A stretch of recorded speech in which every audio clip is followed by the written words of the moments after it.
तोरे बिना मोला ना सुना सुना लागे राजा आज मोरे मन भागा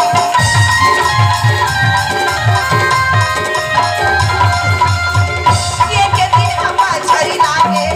तोरे बिना मोला ना सुना सुना लागे राजा आज मोरे मन भागा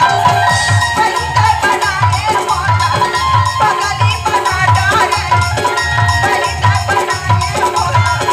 दीवानी बना डाले करे तोला देखे बारी नहीं ना तरफ से जाते ना देखे बारी नहीं तरफ से